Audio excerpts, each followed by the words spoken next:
எனக்கு யாருமே இல்லை என்று கலங்காதீர்கள். ஆண்டவர் உங்களுக்கு தாய் போல உங்களோடு இருக்கிறார். உங்களை தேற்றி அவர் வழி நடத்துவார். அவர் ஒருபோதும் உங்களை கைவிடாதவராக இருக்கிறார். வாழ்க்கையில் நீங்கள் நம்பினவர்கள் கைவிட்டு இருக்கலாம், நம்பினவைகள் உங்களை கைவிட்டு இருக்கலாம், நீங்கள் ஏமாந்து போயிருக்கலாம், தோற்று போயிருக்கலாம், உங்கள் வாழ்க்கையிலே உதறி தள்ளப்பட்டிருக்கலாம். ஆனால் ஆண்டவர் சொல்லுகிறார், நான் உன்னை ஒருபோதும் கைவிட மாட்டேன். என்ன வந்தாலும் நான் உன்னை கைவிட மாட்டேன்.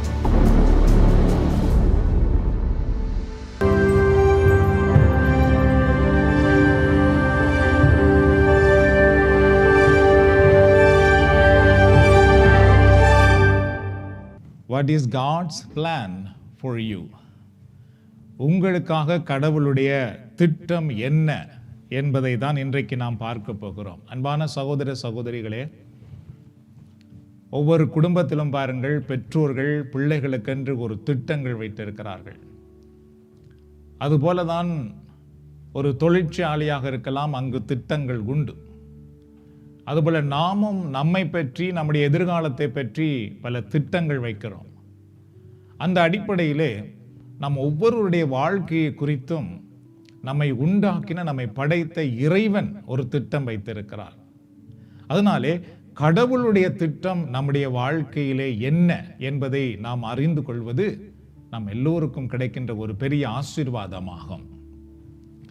Many Christians ask the question, how can we know God's will for our life? பல கிறிஸ்தவ மக்கள் எங்களுடைய வாழ்க்கையை பற்றி கடவுளுடைய திட்டம் என்ன என்று கேள்விகளை கேட்பதை பார்க்கக்கூடியதாக இருக்கிறது. Many non-Christian also ask the same question. கிறிஸ்தவர்கள் அல்லாத மக்கள் கூட இந்த கேள்வியை கேட்பதை பார்க்கலாம். In today's world, many young people are searching for answer to this question. இன்றைய உலகிலே பார்த்தீர்கள் என்றால் நிறைய வாலிப பிள்ளைகள் கூட எங்களுடைய வாழ்க்கையை குறித்து கடவுளுடைய திட்டம் என்ன என்று கேட்கிற சூழ்நிலையை நாம் பார்க்கக்கூடியதாக இருக்கிறது. The Bible teaches that God has a plan for everyone's lives. பரிசுத்த வேதாகமம் என்ன சொல்லுகிறது என்றால், நாம் ஒவ்வொருவருடைய வாழ்க்கையை குறித்தும் கடவுள் ஒரு திட்டம் வைத்திருக்கிறார் என்று சொல்லுகிறது. God does not reveal his will through fortune tellers or soothsayers or any other books. ஆண்டவராகிய கடவுள் அன்பானவர்களே தன்னுடைய திட்டத்தை குறி சொல்லுகிறவர்கள் மூலமாகவோ, சாஸ்திரம் சொல்லுகிறவர்கள் மூலமாகவோ, அல்லது வேற எந்த நூல்கள் வழியாகவோ தன்னுடைய திட்டத்தை எங்களுக்கு அவர் சொல்லுகிறவர் அல்ல. நிறைய கிறிஸ்தவ மக்கள் இன்றைக்கு சாஸ்திரங்களை, குறி சொல்லுதலை அல்லது வேற மத இடங்களுக்கு சென்று தங்களுடைய வாழ்க்கையை பற்றி கேட்பதை பார்க்கக்கூடியதாக இருக்கிறது. நம்மை உண்டாக்கிய கடவுள், பரலோக தெய்வம், தந்தையாக இறைவன் தன்னுடைய விருப்பத்தை, தன்னுடைய திட்டத்தை அவைகள் வழியாக நமக்கு ஒருபோதுமே சொல்லுவதில்லை. அன்பானவர்களே, God's will is made known to those who have trusted Christ for salvation. யாரெல்லாம் கிறிஸ்து வழியாக, கிறிஸ்துவை மீட்பராக ஏற்றுக்கொண்டு கிறிஸ்து வழியாக எங்களுக்கு மீட்பு உண்டு என்று நம்புகிறார்களோ அவர்களுக்கெல்லாம் தந்தையாகிய கடவுள் அவருடைய விருப்பத்தை, அவருடைய திட்டத்தை வெளிப்படுத்துகிற இறைவனாக இருக்கிறார். God shares his secret only with those who are redeemed and transformed by Jesus Christ. யாரெல்லாம் இயேசு கிறிஸ்துவினாலே மீட்கப்பட்டு மறுவாழ்வு பெற்றிருக்கிறார்களோ அவர்களுக்கெல்லாம் தந்தையாகிய இறைவன் எப்பொழுதும் தன்னுடைய திட்டத்தை வெளிப்படுத்துகிறவராக இருக்கிறார். First, one of the way we can discover the will of God is from the Holy Bible. முதலாவதாக பரிசுத்த வேதாகமத்தின் வழியாக ஆண்டவர் எங்களை குறித்து வைத்திருக்கிற திட்டங்களை நாம் அறியக்கூடியதாக இருக்கிறது. அன்பானவர்களே, what are the Old Testament and the New Testament? பழைய ஏற்பாடு அல்லது புதிய ஏற்பாடு என்றால் என்ன என்று நீங்கள் பார்த்தீர்கள் என்றால், God reveals his plan through the Old Testament And God revealed his new plan through Jesus Christ, that's called New Testament. பழைய ஏற்பாட்டு நூல்கள் என்றால் என்ன அன்பானவர்களே? தந்தையாக இறைவன் தன்னுடைய விருப்பத்தை மக்களுக்கு சொன்ன விடயங்கள் தான் பழைய ஏற்பாடாகும். அதுபோல இறைவன் தன்னுடைய புதிய திட்டத்தை கிறிஸ்து வழியாக புதிய ஏற்பாட்டின் மூலம் நம் ஒவ்வொருவருக்கும் வெளிப்படுத்தி இருக்கிறார். Jeremiah chapter 29 verse 11, For I know the plans I have for you, declares the Lord, plans to prosper you and not to harm you, plans to give you hope and a future. எரேமியா 29:11 இறைவசனம் பாருங்கள்.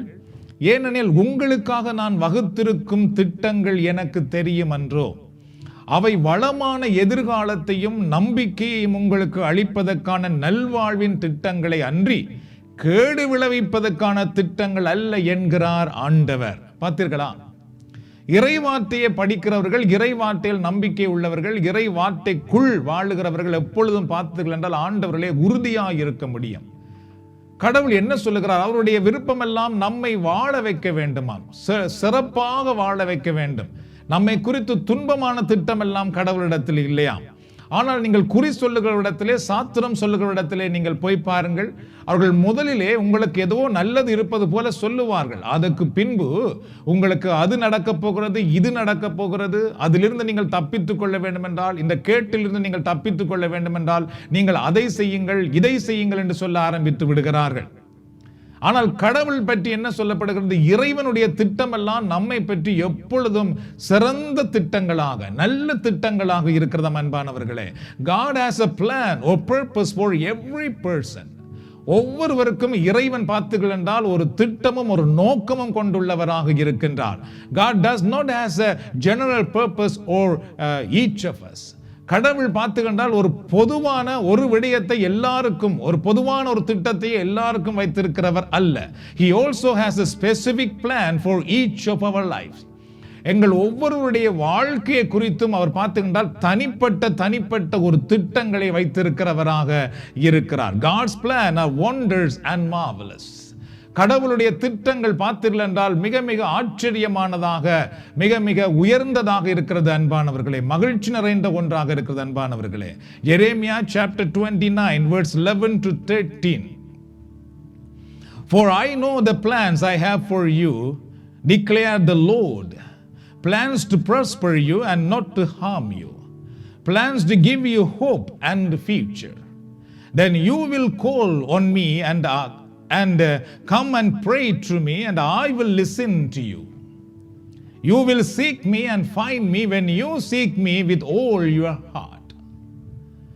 எரேமியா 29:11-13 வரை உள்ள வசனங்களை பாருங்கள். ஏனெனில் உங்களுக்காக நான் வகுத்திருக்கும் திட்டங்கள் எனக்கு தெரியும் என்றோ, அவை வளமான எதிர்காலத்தையும் நம்பிக்கையும் உங்களுக்கு அளிப்பதற்கான நல்வாழ்வின் திட்டங்களை அன்றி கேடு விளைவிப்பதற்கான திட்டங்கள் அல்ல என்கிறார் ஆண்டவர். நீங்கள் என்னிடம் வந்து கூக்குரலிட்டு மன்றாடுவீர்கள், அப்பொழுது நான் உங்களுக்கு செவி கொடுப்பேன். நீங்கள் என்னை தேடுவீர்கள், உங்கள் முழு இதயத்தோடும் என்னை தேடும் பொழுது நீங்கள் கண்டடைவீர்கள் என்று ஆண்டவர் சொல்லுகிறார். இதுதான் கடவுளுடைய மகா பெரிய திட்டம். பாருங்கள், அவர் எங்களை குறித்து நல்ல திட்டங்கள் வைத்திருக்கிறது மட்டுமல்ல, நாம் அவரை தேடும் பொழுது நாம் அவரை கண்டுகொள்ளும்படியும் அவர் செய்கிறவராக இருக்கிறார் அன்பானவர்களே. God's plan is for you to prosper, give you hope and bright future. கடவுளுடைய திட்டம் உங்களை குறித்து என்னென்று பார்த்தீர்கள் என்றால் வளமான எதிர்காலத்தை கொடுப்பதாகும். உங்கள் வாழ்க்கையிலே ஒரு உறுதியான நம்பிக்கையை கொடுப்பதாகும். அது மட்டுமல்லாமல் உங்கள் வாழ்க்கையிலே நீங்கள் எப்பொழுதும் சிறப்பாக இருக்கும்படி அவர் ஆசீர்வதிக்கிறவராக இருக்கிறார். Not only that, when you see God, you will find him. அது மட்டுமல்லாமல் நீங்கள் முழு இதயத்தோடு ஆண்டவரை தேடும் பொழுது உங்களால் அவரை கண்டுகொள்ள முடியும் என்று திருமறை சொல்லுகிறது அன்பானவர்களே. இன்றைக்கு மக்கள் கடவுளை காண முடியுமா? கடவுள் இருக்கிறாரா? Where is God? Can I see God? என்று பல கேள்விகளை கேட்கிறார்கள். உண்மைதான், ஆண்டவர் சொல்லியிருக்கிறார், ஆம், என்னை உங்களால் காண முடியும். நீங்கள் முழு இதயத்தோடு தேடுவீர்களாக இருந்தால் நிச்சயமாக உங்களால் என்னை காண முடியும் என்று ஆண்டவர் கூறியிருக்கிறார் அன்பானவர்களே. When you pray, he will listen. நீங்கள் செபிக்கும் பொழுது ஆண்டவர் கேட்கிறவராக இருக்கிறார். Don't walk through life without any purpose or direction. அன்பான சகோதர சகோதரிகளே, அதனாலே உங்கள் வாழ்க்கையில நீங்கள் எந்த விதமான ஒரு திட்டமும் நோக்கமும் இல்லாமல், எந்த விதமான ஒரு பாதையில், எந்த பாதையில் நான் நடக்க வேண்டும் என்ற ஒரு திட்டத்தை வகுக்காமல் தயவு செய்து உங்கள் வாழ்க்கையை நீங்கள் நடத்தி கொண்டிருக்காதீர்கள். ஏனென்றால் கடவுள் உங்களை குறித்து ஒரு பெரிய திட்டம் வைத்திருக்கிறார். உங்கள் பிள்ளைகளை குறித்தும் உங்கள் குடும்பத்தை குறித்தும் ஒரு பெரிய திட்டங்களை இறைவன் வைத்திருக்கிறார். அன்பானவர்களே, pray and seek God's will and learn to follow God Almighty. நீங்கள் என்ன செய்ய வேண்டும் என்றால் நன்றாக சுபம் பண்ணுங்கள், கடவுளை தேடுங்கள், கடவுளுடைய விருப்பத்துக்காக தேடி சுபம் பண்ணுங்கள். அது மட்டுமல்லாமல் அந்த தெய்வத்தை நீங்கள் பின்பற்றுகிறவர்களாக உங்களை ஒப்புக் கொடுங்கள். A lot of people are good at taking care of the physical part of their lives. நிறைய மக்கள் பார்த்தீர்கள் என்றால் தங்களுடைய வாழ்வின் உடல் பகுதியை, உடல் சம்பந்தமான விடயங்களை மிக மிக கவனமாக பராமரிப்பதிலே அவர்கள் கவனமுள்ளவர்களாக இருக்கிறார்கள். They are watching their diets and working out. அவர்கள் தங்களுடைய உணவின் மேலும் அது மட்டுமல்லாமல் தங்களுடைய உடலை கட்டமைப்பாக வைத்திருப்பதற்கென்றும் பல பயிற்சிகளை செய்கிறார்கள், பல நேரங்களை அதற்கு செலவிடுகிறார்கள், பணத்தை அதற்கென்று செலவிடுகிறார்கள். And many pay attention to taking care of their emotional needs. அது மட்டுமல்லாமல் நிறைய மக்கள் தங்களுடைய உணர்வு சம்பந்தமான தேவைகளை கூட பூர்த்தி செய்வதற்கென்று அவர்கள் நேரத்தை செலவிடுகிறார்கள், பணத்தை செலவிடுகிறார்கள். அதற்கென்றே சில தவறான முறைகளை கூட அவர்கள் பயன்படுத்தி விடுகிறார்கள். But most people today don't take care of the spiritual part of their lives. ஆனால் இன்றைக்கு நிறைய மக்கள் தங்களுடைய ஆவிக்குரிய பகுதியை, ஆன்மீக பகுதியை அவர்கள் கவனிக்காமல் போய்விடுகிறார்கள். அன்பான சகோதர சகோதரிகளே, அதற்கு நேரம் இல்லை என்று சொல்லுகிறார்கள், அதுக்கு வீட்டிலே சூழ்நிலை சரியில்லை என்று சொல்லுகிறார்கள், அதற்கு தங்களுடைய உடல்நிலை சரியில்லை என்று சொல்லுகிறார்கள், மனநிலை சரியில்லை என்று சொல்லுகிறார்கள், நாடு சரியில்லை என்று சொல்லுகிறார்கள். எதற்கு? தங்களுடைய ஆன்மீகத்தை, தங்களுடைய ஆவிக்குரிய நிலையை அவர்கள் பராமரிப்பதற்கு எவ்வளவு பெரிய நிறைய தடைகளை இன்றைக்கு மக்கள் சொல்லி முன்வைக்கிறார்கள். அன்பானவர்களே, when there is no connection or very little connection to God, you are not going to be your best. எப்பொழுது நீங்கள் இறைவனோடு தொடர்பில்லாமல் இருக்கிறீர்களோ அல்லது மிக ஒரு குறுகிய தொடர்பை மட்டும் வைத்துக் கொண்டிருக்கிறீர்களோ, நீங்கள் உங்கள் வாழ்க்கையிலே ஒரு பெரிய இடத்துக்கு அல்லது ஒரு நிறைவான நிலையிலே உங்களால் வாழ முடியாமல் போய்விடுகிறது. அன்பானவர்களே, your lives will be more successful, more fulfilling, more peace and hope when you are in a relationship with your Creator. நீங்கள் உங்களை படைத்த இறைவனோடு இணைந்து வாழ்வீர்கள் என்றால், அவரோடு ஒரு தொடர்பை நீங்கள் வைத்திருப்பீர்களாக இருந்தால் உங்கள் வாழ்க்கையில் நீங்கள் மிகுந்த நம்பிக்கையோடு இருக்க முடிகிறது, சமாதானத்தோடு வாழ முடிகிறது. அது மட்டுமில்லாமல் வெற்றியை காண முடிகிறது, உயர்வை காண முடிகிறது. அன்பான சகோதர சகோதரிகளே, God breathed life into you. கடவுள் தன்னுடைய உயிரை உங்களுக்குள்ளே ஊதி இருக்கிறார். God knows what your purpose is. உங்களுடைய நோக்கங்கள் என்ன என்பதை இறைவன் தான் அறிந்திருக்கின்றார். He knows what you can accomplish. உங்களால் எதுவெல்லாம் செய்ய முடியும் என்பதை இறைவன் தான் அறிந்திருக்கிறார். அன்பான சகோதர சகோதரிகளே, when you make God part of your life, you will go farther than your own abilities and talents. நீங்கள் உங்களுடைய வாழ்க்கையில இறைவனை இணைத்துக் கொள்ளும் பொழுது, இறைவனை உங்கள் வாழ்க்கைக்குள் கொண்டு வரும் பொழுது, உங்களுடைய திறமைகளினாலும் உங்களிடத்திலே உள்ள ஆற்றல்களாலும் உங்களால் செய்ய முடியாத பல விடயங்களை நீங்கள் செய்து கொள்வதற்கு இறைவன் உங்களுக்கு துணை நிற்கிறவராக இருக்கிறார். God's favor on your lives will take you where your talent could not take you. உங்களுடைய திறமைகளால் நீங்கள் செல்ல முடியாத இடத்துக்கெல்லாம் ஆண்டவருடைய உதவியினால் நீங்கள் செல்லக்கூடிய விதமாக இருப்பதை உங்களால் காண முடியும். அன்பானவர்களே, God told Jeremiah chapter 1 verse 5, before I formed you in the womb, I knew you. Before you were born, I set you apart. எரேமியாஸ் 1ஆம் அதிகாரத்தில் 5வது இறைவசனத்தில் பாருங்கள், தாய் வயிற்றில் உன்னை நான் உருவாக்கும் முன்பே அறிந்திருந்தேன், நீ பிறக்கும் முன்பே உன்னை திருநிலைப்படுத்தினேன் என்று ஆண்டவர் கூறுகிறார். எவ்வளவு பெரிய ஆசீர்வாதமான ஒரு வசனம் தெரியுமா இது? தாயின் கருவிலே எங்களை உருவாக்கும் முன்பேயே கடவுள் நம்மை அறிந்திருக்கிறாராம். நாம் யார், எங்களுக்கு என்ன திறமைகள் இருக்கிறது, என்ன எங்களால் முடியும், எங்களுடைய வாழ்க்கைக்கு என்ன வேண்டும், எல்லாவற்றையும் இறைவன் அறிந்திருக்கிறார். அது மட்டுமல்லாமல் எங்களை திருநிலைப்படுத்தி இருக்கிறாராம். அவருடைய பிள்ளைகளாக எங்களை அன்பானவர்களை தன்னுடைய தெய்வீகத்தினால் நிறைத்திருக்கிறார். God knew you in the womb of your mother and before you were born. நீங்கள் பிறக்கும் முன்பே கடவுள் உங்களுடைய தாயின் கருவிலேயே இறைவன் உங்களை தெரிந்தெடுத்திருக்கிறார். He wants to give you the power of success. நீங்கள் வெற்றி அடைவதற்கான வல்லமையை, சக்தியை அவர் உங்களுக்கு கொடுக்க விரும்புகிறார். If you want to reach your highest potential, make your spiritual life a priority. உங்களுடைய உயர்ந்த ஒரு இடத்தை நீங்கள் பிடிக்க வேண்டும் என்று நீங்கள் விரும்புவீர்களாக இருந்தால், உங்களுடைய ஆன்மீக நிலைக்கான வேண்டிய நேரத்தை கொடுத்து அதை தனித்துவப்படுத்துங்கள், அதுக்கு முக்கியத்துவம் கொடுங்கள். When you get up in the morning, take time to thank God for the day. காலை எழுந்த உடனே பார்த்தீர்கள் என்றால் அந்த நாளுக்காக ஆண்டவருக்கு நன்றி சொல்ல ஆரம்பியுங்கள். நிறைய மக்கள் அதுக்கு நேரம் இல்லைன்னுட்டு அவசரப்பட்டு ஓட ஆரம்பிக்கிறார்கள். முதலாவது அந்த வேலையை நீங்கள் செய்யுங்கள். காலை எழுந்த உடனேயே ஆண்டவருக்கு நன்றி சொல்லுங்கள் அந்த நாளுக்காக. Start the day with a grateful attitude. நன்றி உணர்வுள்ள மனப்பான்மையோடு உங்களுடைய நாளை ஆரம்பியுங்கள் அன்பானவர்களே.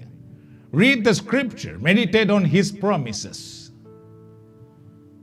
இறைவார்த்தையை வாசித்து அவருடைய வாக்குத்தத்தங்களை நீங்கள் தியானிக்க ஆரம்பியுங்கள். Every day fill your minds with thoughts of faith, hope and victory. ஒவ்வொரு நாளும் வெற்றியை பற்றி, நம்பிக்கையை பற்றி, விசுவாசத்தை பற்றிதான சிந்தனைகளினால் உங்கள் நினைப்பை நிறைக்க பாருங்கள். எத்தனை மக்கள் சொல்லுகிறார்கள், எந்த நேரம் எனக்கு ஏதோ ஒரு கவலையை பற்றி தான் யோசனையாக இருக்கிறது, ஏதோ ஒரு தேவையை பற்றி தான் யோசனையாக இருக்கிறது என்று எத்தனையோ பேர் சொல்லிக் கொண்டிருக்கிறார்கள். என்றால் நிறைய பேருடைய மனம் எல்லாம் இன்றைக்கு உலக விடயங்களால் நிறைந்து போயிருக்கிறது. அப்படி இருக்கும் பொழுது உங்கள் வாழ்க்கையில் நீங்கள் வெற்றி அடைய முடியாது. மாறாக இறைவனை பற்றி, நம்பிக்கையை பற்றி, வெற்றி வாழ்க்கையை பற்றி உங்கள் மனதை நிரப்புங்கள். Every day fill your mind with thoughts of faith. Put God first and he will crown your effort with success. விசுவாசத்தை பற்றிய நினைவுகளால் நீங்கள் நிறைத்து ஆண்டவரை உங்கள் முன்னால் கொண்டு வாருங்கள். உங்கள் வாழ்க்கையில் நீங்கள் வெற்றி அடைவதற்கான சக்தியை அவர் உங்களுக்கு கொடுக்கிறவராக இருக்கிறார். Isaiah chapter 58 verse 11. The Lord will guide you always. He will satisfy your needs in a sun-scorched land and will strengthen your frame. You will be like a well-watered garden, like a spring whose water never fail. ஏசாயா 58:11 பாருங்கள். ஆண்டவர் தொடர்ந்து உன்னை வழி நடத்துவார், வறண்ட சூழலில் உனக்கு நிறைவளிப்பார், உன் எலும்புகளை வலிமையாக்குவார், நீயும் நீர் பாய்ந்த தோட்டம் போலும் ஒருபோதும் வற்றாத நீரூற்று போலும் இருப்பாய் என்று கடவுள் சொல்லுகிறார். உங்கள் வாழ்க்கையிலே கஷ்டங்கள், துன்பங்கள், பிரச்சனைகள், தேவைகள் வரும் பொழுது இந்த வாக்குத்தத்தங்களை அடிக்கடி சொல்ல ஆரம்பியுங்கள். ஆண்டவர் என்னை தொடர்ந்தும் வழி நடத்துவார், ஆண்டவர் வறண்ட சூழலில் எனக்கு நிறைவளிப்பார், என் எலும்புகளை வலிமையாக்குவார், நான் நீர் பாய்ந்த தோட்டம் போல் வற்றாத நீரூட்டை போல் இருப்பேன் என்று சொல்லி நீங்கள் அறிக்கை செய்து ஜெபிக்க ஆரம்பியுங்கள். The God that we serve is a God of mighty and miracles. நாங்கள் ஆராதிக்கிற இறைவன் யார் என்றால் வல்லமையுள்ள இறைவனாக, அற்புதம் செய்கிற ஆண்டவராக இருக்கிறார் அன்பானவர்களே. Our God of hope and healing, life and liberty. நம்முடைய கடவுள் யார் என்றால் விடுதலையின் ஆண்டவராக இருக்கிறார், நம்பிக்கையின் இறைவனாக இருக்கிறார், குணமாக்கும் கடவுளாக இருக்கிறார் அன்பானவர்களே. If you will keep God first everything you do, he promises that you will be like a well-watered garden, like a spring whose waters never fail. நீங்கள் ஆண்டவரை முன்வைத்து அவர்கள் நம்புவீர்களாக இருந்தால் கடவுள் வாக்கு கொடுத்திருக்கிறார், நீங்கள் வற்றாத நீரூற்று போலும் செழிப்பான தோட்டம் போலும் இருப்பீர்கள் என்ற அன்பானவர்களே. When you seek God first, God will honor you. நீங்கள் ஆண்டவரை முதலில் தேடுவீர்களாக இருந்தால் ஆண்டவர் உங்களை பெருமைப்படுத்துகிறவராக இருக்கிறார். When you put God first, you will see his favor and blessing. நீங்கள் கடவுளை முன்வைக்கும் பொழுது அவருடைய உதவியையும் அவருடைய ஆசீர்வாதத்தையும் நீங்கள் காண்கிறீர்கள். When you seek God first, you will enjoy your promotion and wealth. நீங்கள் கடவுளை முதலில் தேடும் பொழுது அவரை முன்வைக்கும் பொழுது பார்த்தீர்கள் என்றால் உங்கள் வாழ்க்கையில் நீங்கள் முன்னேற்றம் அடைவதையும் இன்னும் பொருளாதாரத்தில் நீங்கள் உயர்வடைவதையும் நிச்சயமாக உங்களால் காண முடியும் அன்பானவர்களே. God is going to make you first, not last. கடவுள் உங்களை கடைசியாக்காமல் முதலாக்குகிறவராக இருக்கிறார். You are going to see more blessing in less time. நீங்கள் குறைந்த நேரத்தில் நிறைவான ஆசீர்வாதத்தை காண்கிறவர்களாக இருப்பீர்கள் அன்பானவர்களே. நீங்கள் ஒரு நாள் வேலை செய்து உழைக்கிற பணத்தையே இறைவன் 1 மணி நேரத்தில் நீங்கள் பெற்றுக்கொள்ளும் கூடியதாக ஆசீர்வதிக்க அவர் வல்லவராக இருக்கிறார். நீங்கள் பல ஆண்டுகளாக செய்ய வேண்டிய ஒரு விடயத்தை, தேட வேண்டிய ஒரு விடயத்தையே ஒரு நொடி பொழுதில் நீங்கள் கண்டுகொள்ளும்படி இறைவன் உங்களுக்கு ஆசீர்வதிக்கிறவராக இருக்கிறார். He is going to make your life easier and take you where you could not go on your own. உங்கள் வாழ்க்கையை இலகுவாக மாற்றுகிறவர் மட்டுமல்ல, உங்களால் செல்ல முடியாத இடங்களுக்கெல்லாம் அவர் உங்களை அழைத்து சென்று போகக்கூடிய வல்லவராக இருக்கிறார் அன்பானவர்களே. Proverbs 16 verse 3. Commit to the Lord whatever you do and he will establish your plan.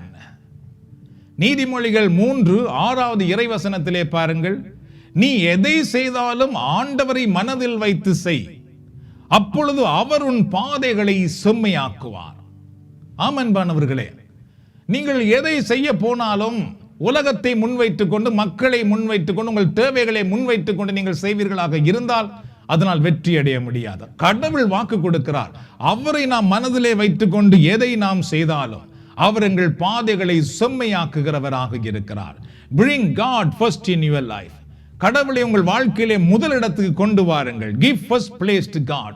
கடவுளுக்கு முதலிடம் கொடுங்கள். You don't have to figure out how God is going to solve your problem or bring them to pass. கடவுளினுடைய பிரச்சனை எவ்வாறு தீர்க்க போகிறார், எவ்வாறு என் வாழ்க்கையிலே நன்மைகளை கொண்டு வர போகிறார் என்று நீங்கள் தேடிக்கொண்டிருக்க வேண்டிய அவசியம் இல்லை. That's God's responsibility. அது கடவுளுடைய வேலையாக இருக்கிறது, அது அவருடைய பொறுப்பாக இருக்கிறது. Your job is to believe and give first place to God. உங்களுடைய வேலை, நம்முடைய வேலை என்னவென்றால் கடவுளை நாம் நம்பி அவருக்கு முதலிடம் கொடுப்பதாகும். You will see abundance. நீங்கள் மகிமையான விடயங்களை, அற்புதமான விடயங்களை காண முடியும். God's plan to prosper you and not to harm you. Plans to give you hope and a future. கடவுளுடைய திட்டம் என்னென்று பார்த்திருந்தால் உங்களுக்கு வளமான எதிர்காலத்தை கொடுக்க வேண்டும், நம்பிக்கையை உங்களுக்கு அளிக்க வேண்டும், நல்வாழ்வை பற்றிதான திட்டங்களை உங்களுக்கு தர வேண்டும் என்று இருக்கிறதை தவிர உங்களுக்கு கேடு விளைவிப்பதற்காக அல்ல. அதனாலே உங்கள் வாழ்க்கையிலே எப்பொழுதும் ஆண்டவர் ஒரு திட்டம் வைத்திருக்கிறார் என்று நீங்கள் அறிந்து நாளைய நாளிலே நீங்கள் என்ன செய்ய வேண்டும், எங்கே போக வேண்டும், உங்கள் எதிர்காலத்தில் நீங்கள் எப்படி இருக்க வேண்டும், உயர்ந்த இடத்தில் இருக்க வேண்டும் நீங்கள் விரும்புவீர்களாக இருந்தால் கடவுளுக்கு நீங்கள் முதலிடம் கொடுங்கள், கடவுளுக்கு நேரம் ஒதுக்குங்கள், அவரை தேடுங்கள், அவரிடத்தில் உங்களை அர்ப்பணியுங்கள். கடவுள் உங்களை உயர்த்துவார். மறந்து போக வேண்டாம். நீங்கள் இறைவனுக்கு கொடுக்க வேண்டிய நேரத்தை, கொடுக்க வேண்டியதை நீங்கள் கொடுப்பீர்களாக இருந்தால் குறைந்த நேரத்தில் நீங்கள் மிகுதியானதை காணும்படி கடவுள் செய்வார்.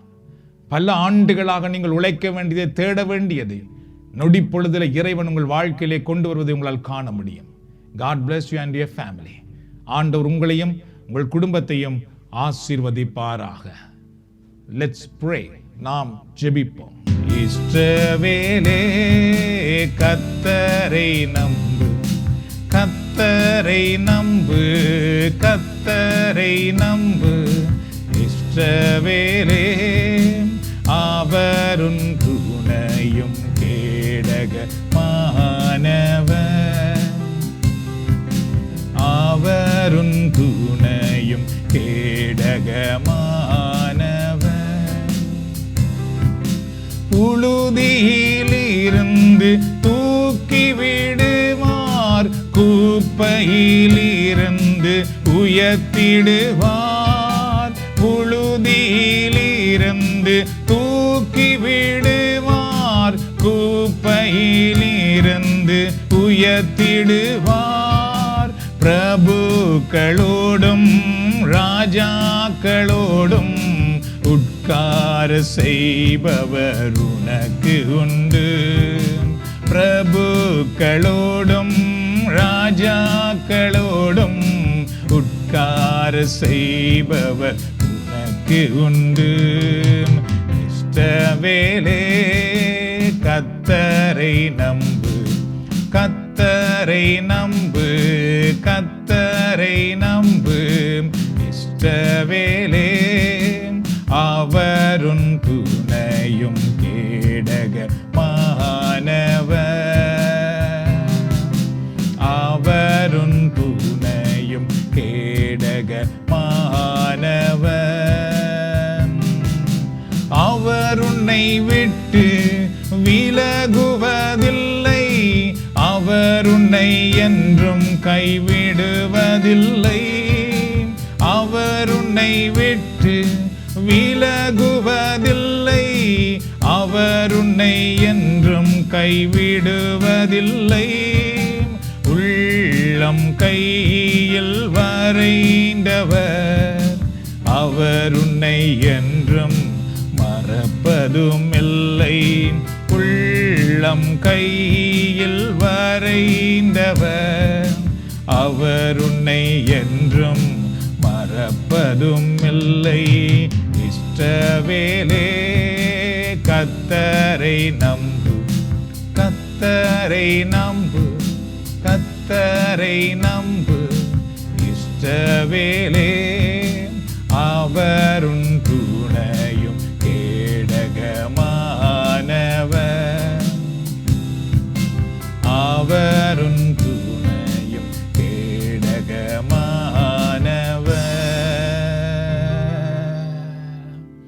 நாம் எல்லாரும் ஜெபிப்போம். இந்த நேரத்தில் இது ஜெப நேரம். ஆண்டவரை நோக்கி ஜெபிக்கிற ஒவ்வொருவருக்கும் ஆண்டவர் பதில் கொடுக்கிறவராக இருக்கிறார். முழு இதயத்தோடு என்னை தேடுவீர்கள், என்னை கண்டுகொள்வீர்கள் என்று ஆண்டவர் வாக்கு கொடுத்திருக்கிறார். ஆண்டவர் தாமே எங்கள் வாழ்க்கையை நிறைவாக்கி நடத்துகிறவராக இருக்கிறார்.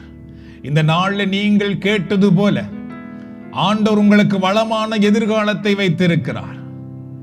உங்கள் வாழ்க்கைக்கு மேலான திட்டங்களை வைத்திருக்கிறார். கடவுள் எப்பொழுதும் உங்களோடு இருந்து உங்களை வழி நடத்துகிறவராக இருக்கிறார். ஒரு தாய் தேற்றுவது போல உங்களை தேற்றுகிறவராக இருக்கிறார். அன்பானவர்களே, உங்களுடைய உள்ளம் கலங்காதிருப்பதாக.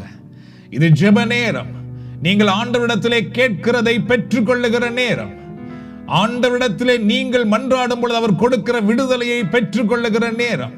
உங்கள் சுகத்துக்காக மன்றாடுங்கள், உங்கள் விடுதலைக்காக மன்றாடுங்கள், உங்கள் உயர்வுக்காக மன்றாடுங்கள், உங்களுடைய வளமான எதிர்காலத்துக்காக மன்றாடுங்கள், உங்கள் பிள்ளைகளுக்காக மன்றாடுங்கள், உங்கள் குடும்ப வாழ்க்கைக்காக மன்றாடுங்கள். எல்லா விதமான தடைகள் நீங்குவதற்காக ஜெபியுங்கள். உங்களுக்கு எதிராக இருக்கிற மலைகள் அகன்று போகும்படி கட்டளையிடுங்கள். உங்களை எதிர்த்து போராடுகிற புயல்கள் அடங்கும்படி கட்டளையிடுங்கள். ஆண்டவர் உங்களுக்காக வைத்திருக்கிற எல்லா விதமான நன்மைத்தனங்களையும் உங்கள் கண்கள் காணும்படியாக ஆண்டவரை நோக்கி ஜெபியுங்கள். ஆண்டவர் உங்களிடத்திலே அதை கொண்டு வருவாராக. அன்பின் ஆண்டவரே, இதோ ஜெபித்துக் கொண்டிருக்கிற உம்முடைய பிள்ளைகளை நீ தொடும் இந்த நேரத்திலே உம்முடைய வல்ல கரம் உம்முடைய பிள்ளைகளை தொடுவதாக. இதோ இந்த நேரத்திலே உம்முடைய பிள்ளைகளுக்கு எதிராக இருக்கிற தீமைகள் அகன்று போகட்டும். உம்முடைய பிள்ளைகளுக்கு எதிராக இருக்கிற மலைகள் இயேசுவின் நாமத்திலே அகன்று போகட்டும். உம்முடைய பிள்ளைகளை எதிர்த்து வீசிக்கொண்டிருக்கிற புயல்கள் இயேசுவின் நாமத்திலே அடங்குவதாக. உம்முடைய பிள்ளைகளுடைய உடலிலே சுகமாக்கும் வல்லமை இப்பொழுது இறங்கி வரட்டும். இயேசுவின் நாமத்தினால் உம்முடைய பிள்ளைகளுடைய உடலிலே இருக்கிற நோய்கள் இப்பொழுது மறைந்து போவதாக. கட்டுக்கள் கட்டவிழ்க்கப்படுவதாக. சோர்வுகள் நீங்குவதாக. பலவீனங்கள் நீங்கி போவதாக. நரம்பு தளர்ச்சிகள் குணமடைவதாக. எலும்புகளில் எலும்புகளில் மூட்டுகளில் ஆண்டவருடைய வல்லமை இறங்கி வருவதாக. தசைகளில் உள்ள நோய்கள் குணமடைவதாக. இரத்தத்தில் உள்ள நோய்கள் குணமடைவதாக. தலையில் இருந்து கால் வரை ஆண்டவருடைய வல்லமையை இப்பொழுது பாய்ந்து செல்லும்படி நாங்கள் ஜெபிக்கிறோம் ஆண்டவரே. இயங்காத உறுப்புகள் இயங்க ஆரம்பிக்கட்டும் இந்த நேரத்திலே ஆண்டவரே. சுவாச பையிலே உள்ள நோய்கள் ஆண்டவரே, விலாவிலே உள்ள நோய்கள், நாரியிலே உள்ள நோய்கள், இடுப்பிலே உள்ள நோய்கள் இயேசு கிறிஸ்துவின் நாமத்தினால் சுகமடையும்படி நாங்கள் ஜெபிக்கிறோம் இந்த நேரத்திலே.